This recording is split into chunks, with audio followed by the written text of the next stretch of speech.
The public internet was never designed to support sovereign operations. It was designed for openness, reach, and convenience, qualities that are fundamentally incompatible with modern adversarial reality. Today, the internet is not a neutral medium. It is irreversibly adversarial terrain. What was once an enabling layer has become an ambient attack surface, one shaped by hostile economics, continuous intelligence collection, and structural trust abuse. Operating mission-critical systems on it is no longer a calculated risk, it is an architectural error. The adversarial economics of the Internet. The Internet now rewards exploitation, not trust. Its dominant economic model incentivizes surveillance, data extraction, and asymmetric advantage. In this environment, security is not merely contested, it is structurally undermined. Trust is no longer extended, it is harvested. Platforms monetize visibility. Infrastructure providers monetize dependency. Attackers monetize exposure. This is not an aberration. It is the system functioning as designed. Trust abuse as the default condition. Trust abuse is no longer exceptional, it is baseline behavior. Data is collected, repurposed, shared, and acted upon beyond the control of its originator. Identity is abstracted away from authority. Control is fragmented across vendors who are neither sovereign nor accountable.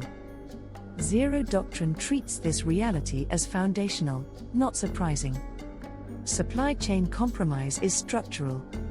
Modern operations inherit every weakness of every upstream dependency. Supply chain compromise is not a failure of implementation, it is the inevitable outcome of externalized trust and opaque dependency graphs.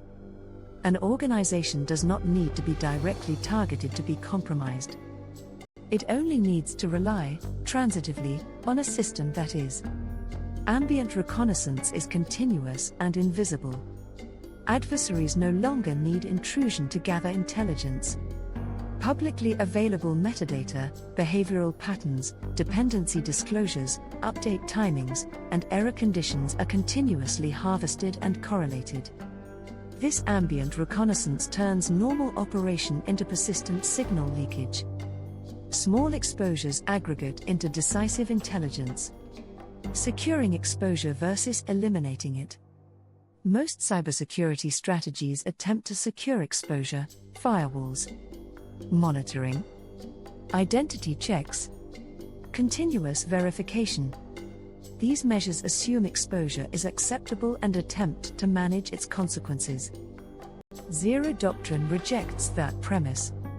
Eliminating exposure is not optimization, it is elimination of the attack surface itself. It requires architectural separation, enclave-first design, and the constitutional enforcement of zero internet and zero exposure for sovereign assets. This is not a control decision. It is a jurisdictional one. The internet as deception terrain. Under zero doctrine, the public internet is treated as deception terrain, not an operational platform. Operations that cannot tolerate compromise do not traverse hostile terrain by choice. They are conducted in isolated, sovereign enclaves, where jurisdiction, authority, and integrity are enforceable by design. Conclusion. The internet did not become hostile.